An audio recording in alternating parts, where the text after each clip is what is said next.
Saya batuk tadi ingat sambutannya Prof. Yusril. Saya kan juga kurus.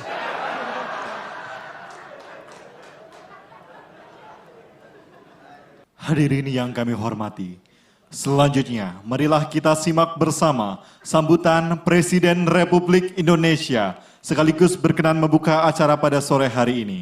Kepada yang terhormat Bapak Joko Widodo, kami silakan.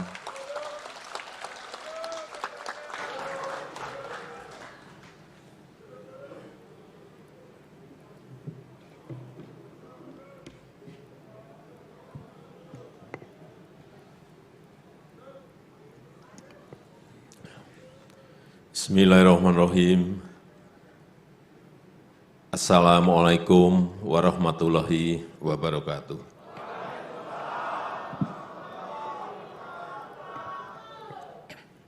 Yang saya hormati Bapak Bambang Susatyo, Ketua MPR Republik Indonesia. Yang saya hormati Bapak Lanyal Mataliti, Ketua DPD Republik Indonesia. Yang saya hormati Menteri Sekretaris Negara Profesor Pratikno yang hadir bersama saya, para wakil menteri yang hadir, para ketua partai dan pimpinan partai yang hadir, yang saya hormati Ketua Umum Dewan Pimpinan Pusat Partai Bulan Bintang, Bapak Profesor Dr. Yusril Esa Mahendra, beserta seluruh jajaran pengurus DPP Partai Bulan Bintang, para ketua dan pimpinan DPW, para pimpinan, ketua dan pimpinan DPC dari seluruh tanah air, para alim ulama, Bapak Ibu sekalian, hadirin dan undangan yang berbahagia.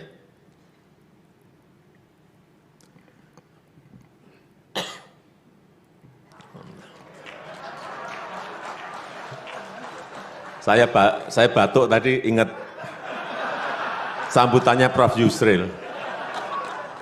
Saya kan juga kurus.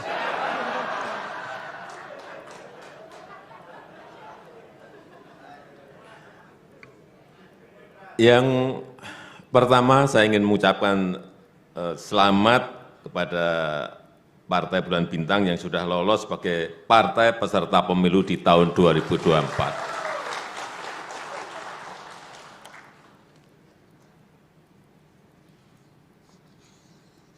Saya juga mengapresiasi komitmen Partai Bulan Bintang dalam menjaga persatuan bangsa, meskipun tadi sudah disampaikan oleh Prof. Yusril, PBB identik sebagai partai Islam, tetapi kader-kader PBB berjiwa nasionalis.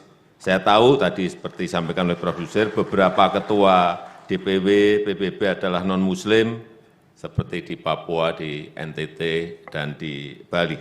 Dan terima kasih, keislaman dan keindonesiaan telah menjadi nafas PBB dalam berpartai.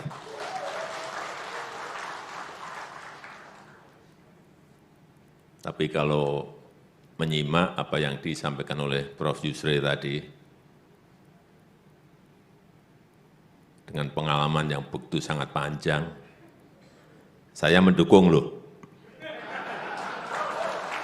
Kalau Prof. Yusril di 2024 nanti dicalonkan jadi presiden atau wakil presiden. Ini serius, serius. Nah, tugasnya PBB mencarikan kendaraan supaya sampai 20%. Iya dong. Ya tugasnya di situ. Begitu dapat kendaraan, saya dukung.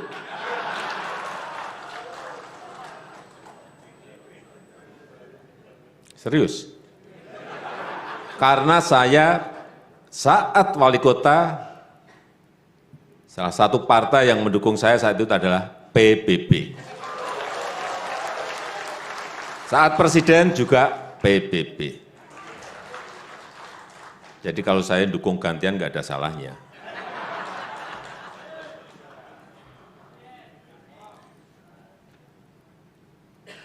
Sekarang masuk ke urusan negara. Banyak yang belum memiliki perasaan yang sama bahwa kita sekarang ini berada dalam kegentingan global. Kita merasa normal-normal saja, padahal keadaan semua negara termasuk Indonesia itu berada pada kegentingan global. Kita diincar oleh ancaman dan risiko-risiko, baik itu yang namanya resesi global, yang namanya resesi keuangan, krisis pangan, krisis energi ditambah perang, dan inflasi sekarang yang sangat tinggi. Bahkan minggu yang lalu, setelah tahun baru, managing director-nya IMF, Kristalina Georgieva, mengatakan bahwa di tahun 2023, ini kita harus memiliki perasaan yang sama. Di tahun 2023, sepertiga ekonomi dunia diprediksi mengalami resesi. Sepertiga ekonomi dunia. Artinya kalau ada 200 lebih negara, berarti 70 negara akan mengalami resesi. Tahun 97-98 saja yang terkena resesi hanya berapa negara, sedikit sekali. Itu sudah mengambrukkan ekonomi kita. Ini 60-70 negara diperkirakan akan ambruk ekonominya. Dan dia mengatakan, bahkan untuk negara yang tidak terkena resesi, ratusan juta penduduknya akan merasakan sedang mengalami resesi. Nah, kita ini masih merasa normal-normal saja karena memang ekonomi kita masih sangat normal. Alhamdulillah, ini patut kita syukuri. Di kuartal ketiga 2022 kemarin masih di angka 5,72. Di kuartal keempatnya baru dalam penghitungan. Nanti akhir bulan akan disampaikan berapa. Masih sangat tinggi sekali. Dan informasi kemarin pagi yang saya dapatkan, ada 16 negara masuk menjadi pasiennya IMF. Kita tahun 98 pernah menjadi pasiennya IMF karena ekonomi kita ambruk, politik kita juga jatuh saat itu. Ini 16 negara sudah menjadi pasien IMF. Dan 36 negara ngantri di depan pintunya IMF, ingin menjadi pasiennya IMF. Artinya keadaannya ini sudah sangat tidak normal. Saya tidak menakut-nakuti. Ini adalah angka-angka yang memang harus saya sampaikan apa adanya.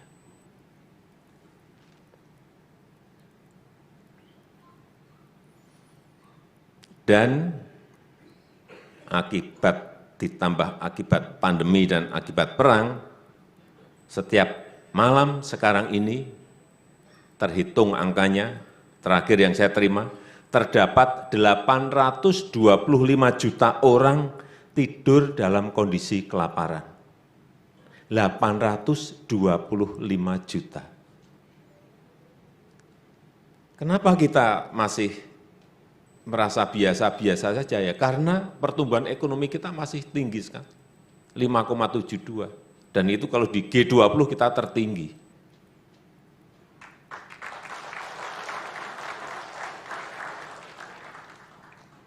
Oleh sebab itu, sekali lagi, semuanya kita harus merasakan, memiliki feeling yang sama,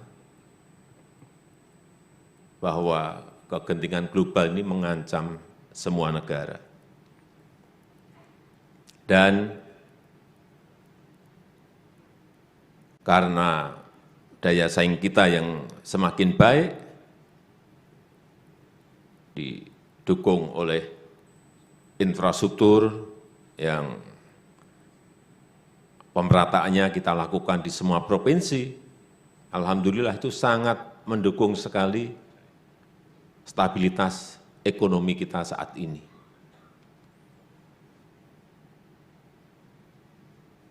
Angka kemiskinan kita juga alhamdulillah dari 10,1 di 2021, di 2022 kemarin kita hitung kembali lagi ke 1 digit di 9,54%. Kemudian angka pengangguran dari 21 ke 2022, di 2021 7,1, kemudian turun di angka 5,9%, karena banyaknya investasi yang masuk ke negara kita. Kemudian kalau kita melihat sekarang porsinya arus modal yang datang ke Jawa dan keluar Jawa, sekarang ini di luar Jawa sudah lebih besar daripada di Jawa. Di luar Jawa sudah berada di angka 53%. Di luar Jawa, tahun 2022 sudah berada di angka 53%. Artinya di Jawa hanya 47.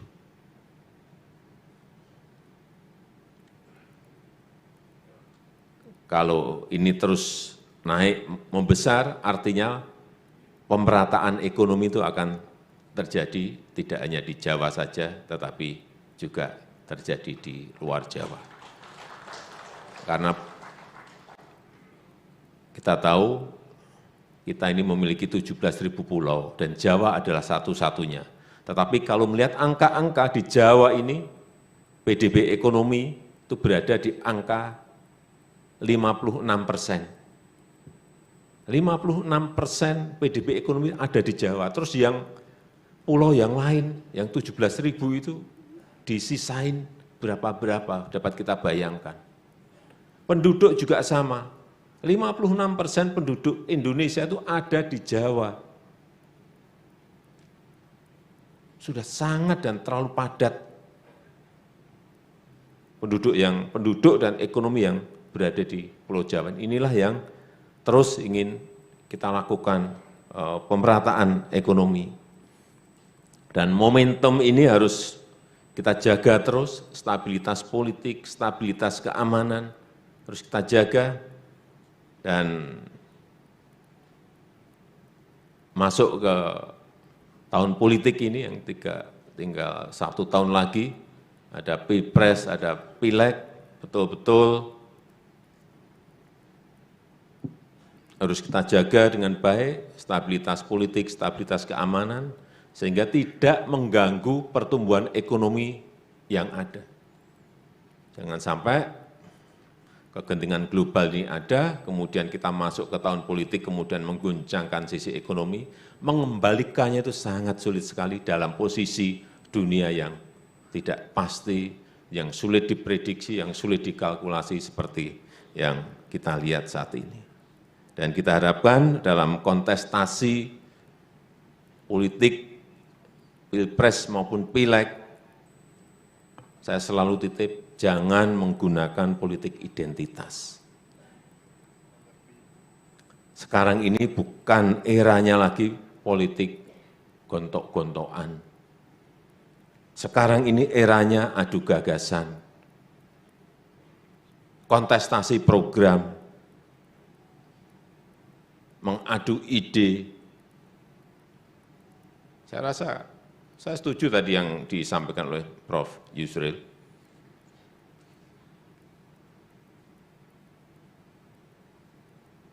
Bahwa kita semuanya harus menjaga persatuan, jangan mengorbankan kepentingan bangsa, untuk kepentingan pribadi, untuk kepentingan partai, dan yang lain-lainnya. Dan sekali lagi, mari kita bersama-sama, kalau menang itu menanglah dengan intelek, kalau menang itu menanglah dengan santun, dan kalau kita ingin menang, menanglah kita dengan cara-cara yang bersahabat.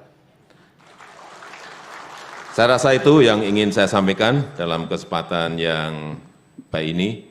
Dan dengan mengucap Bismillahirrahmanirrahim, pada sore hari ini secara resmi saya buka rapat koordinasi nasional dan musyawarah Dewan Partai Bulan Bintang tahun 2023. Terima kasih. Wassalamualaikum warahmatullahi wabarakatuh.